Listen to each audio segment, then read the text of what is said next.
आज इस वीडियो में पोषण चैप्टर करते हैं, वो भी शॉर्ट नोट्स का जल्दी जल्दी रिवीजन। पोषण किसे कहते हैं? भोजन ग्रहण करने या शरीर उसके उपयोग को पोषण कहते हैं। भोजन की आवश्यकता किस किस को होती है? मानव को, पादप को, जंतु को, कवक को, सभी को भोजन की आवश्यकता होती है। ये भी भोजन दो प्रकार से होते हैं, स्वपोषी और विषमपोषी। स्वपोषी वो होते हैं जो अपना भोजन स्वयं बनाते हैं, जैसे पेड़। विषमपोषी वो होते हैं जो पौधे अपना स्वयं भोजन नहीं बना सकते, जैसे मानव, जीव जंतु, कवक, कुछ बैक्टीरिया। विषमपोषी के भी प्रकार होते हैं, होलोपोइटिक, परजीवी, और सेप्रोफाइटिक या सहजीवी। होलोजोइक में जैसे हम मनुष्य आते हैं जो भोजन को निगल कर खाते हैं। परजीवी दूसरों पर आश्रित रहते हैं, जैसे अमरबेल। अमरबेल अपना खाना नहीं बना सकती, पोषक तत्व नहीं बना सकती, तो वो दूसरे पौधों में जाके उनसे पोषक तत्व लेती रहती है। सेप्रोफाइटिक मृत या सड़े हुए पदार्थों से अपना भोजन बनाते हैं, जैसे कवक, फंगस, बैक्टीरिया। और सहजीवी दो जीव अपने मिलकर एक दूसरे को आदान प्रदान करते हैं, वो सहजीवी कहलाते हैं, जैसे लाइक। और एक आता है सहजीवी में टेलुओट्रोपिक, भोजन ग्रहण, पाचन, अवशोषण, उपयोग या अपशिष्ट को निगलने में शामिल करता है। ठीक है।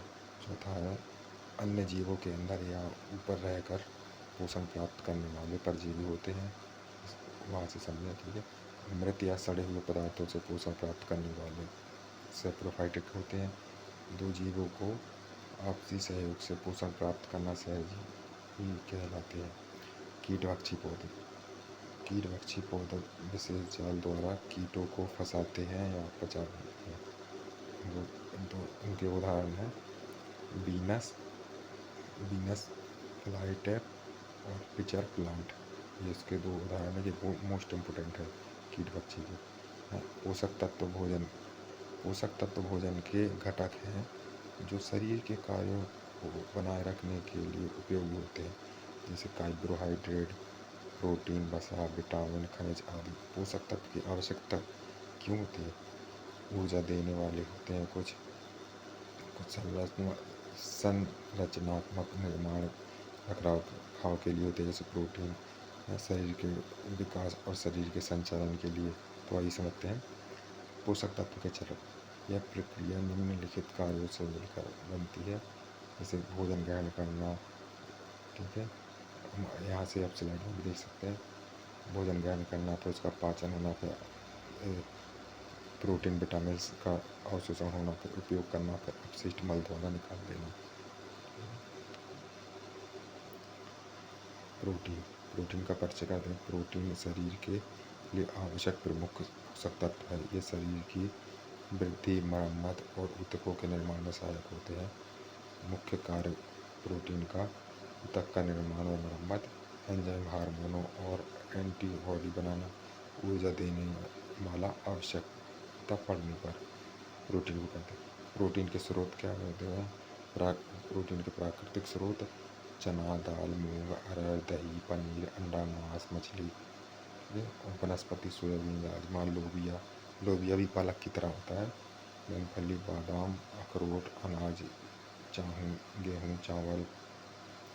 अमीनो अम्ल से बने होते हैं प्रोटीन हो रहा है। वो प्रोटीन 20 प्रकार के अमीनो अम्ल पाए जाते हैं प्रोटीन में। आवश्यक अमीनो अम्ल जो खुद शरीर नहीं बना सकता, भोजन से प्राप्त करके लेना पड़ता है। और गैर आवश्यक अमीनो अम्ल जिसको शरीर स्वयं खुद बना लेता है। ठीक है।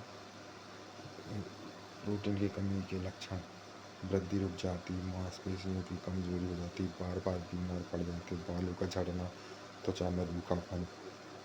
या स्लाइड में भी देख सकते हैं। विटामिन सूक्ष्म पोषक तत्व हैं, शरीर को कम मात्रा में आवश्यक होते हैं। ये शरीर में विभिन्न क्रियाओं को नियंत्रित करते हैं। मुख्य कार्य होता है इनका विटामिन और विकास में सहायक होते हैं। रोग प्रतिरोधक क्षमता बढ़ाना, शरीर की क्रियाओं का नियमन। वसा में घुलनशील विटामिन ए, डी, ई के, इसको आप कीड़ा ट्रिक है इसकी, उससे भी याद कर सकते हैं।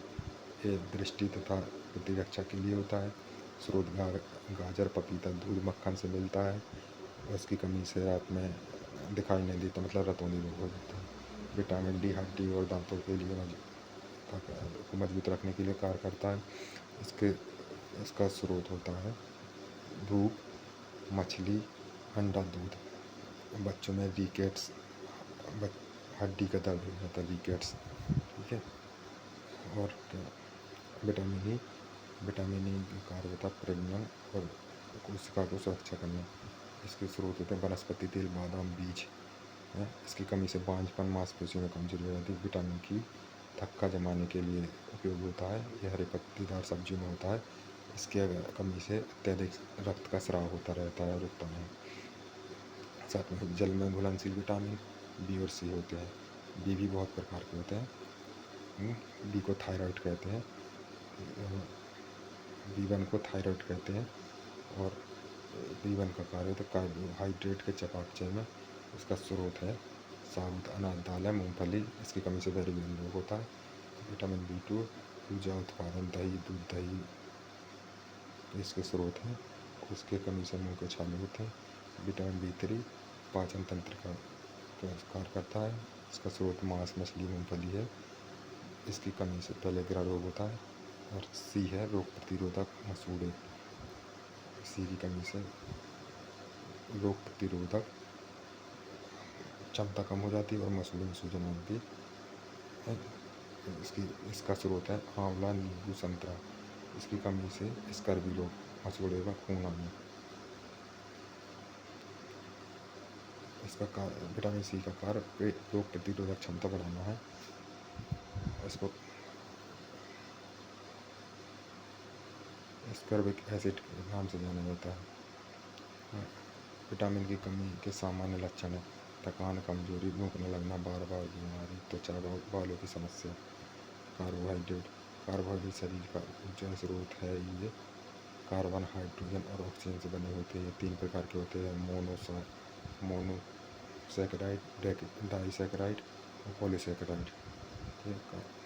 मोनोसैकेराइड एक शर्करा का होता है, डाइसैकेराइड 2 शर्करा का होता है, पॉलीसैकेराइड कई शर्करा का होता है। इनके मोनोसैकेराइड ग्लूकोज, फ्रक्टोज या लैक्टोज होते हैं, सीधे अवशोषण हो जाता है। और डाइसैकेराइड में सुक्रोज, लैक्टोज, माल्टोज होता है। और पॉलीसैकेराइड में स्टार्च, ग्लाइकोजन, सेलुलोज होता है। ये धीरे धीरे अवशोषित होता है, ठीक है। मोनोसैकेराइड के बारे में पढ़ते हैं। मोनोसैकेराइड ग्लूकोज हमें अंगूर से है तो फल, ग्लूकोज पानी से प्राप्त होता है। फ्रक्टोज में फल और शहद से प्राप्त होता है। गैलेक्टोज दूध में पाया जाता है, दूध से प्राप्त होता है। डाइसैकेराइड में सुक्रोज गन्ना, चुकंदर से प्राप्त होता है। लैक्टोज दूध से प्राप्त होता है। माल्टोज अंकुरित अनाज से प्राप्त होता है।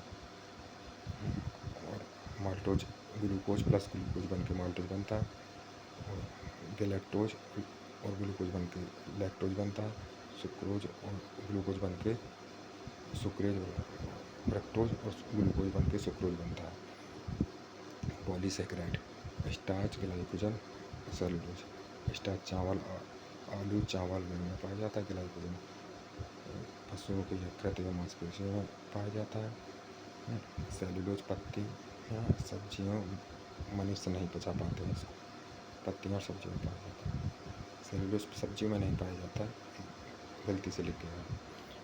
कार्बोहाइड्रेट के कार्य मुख्य स्रोत है मस्तिष्क और मांसपेशियों को ऊर्जा देना, प्रोटीन का संरक्षण करना, वसा के चयापचय में मदद, रेशा और पाचन में सहायता। इसकी कमी से लक्षण थकान और कमजोरी, चक्कर आना, वजन कम होना, काम करने की क्षमता कम होना। संतुलित आहार का महत्व, प्रोटीन, विटामिन और कार्बोहाइड्रेट संतुलित मिलान शरीर को स्वस्थ रखता है। संतुलित आहार बराबर स्वस्थ शरीर प्लस अच्छी सोच प्लस उत्कृष्ट कार्य करने की क्षमता। ये हो गया पोषक तत्व का पूरा चैप्टर। अगर हमारी वीडियो आपको पसंद आई हो तो इसे लाइक करें, शेयर करें, कमेंट करें। धन्यवाद। ऐसी वीडियो देखने के लिए हमें सब्सक्राइब करें। और इसकी PDF चाहने की, हैंड नोट्स की PDF चाहने के लिए हमें कमेंट करें।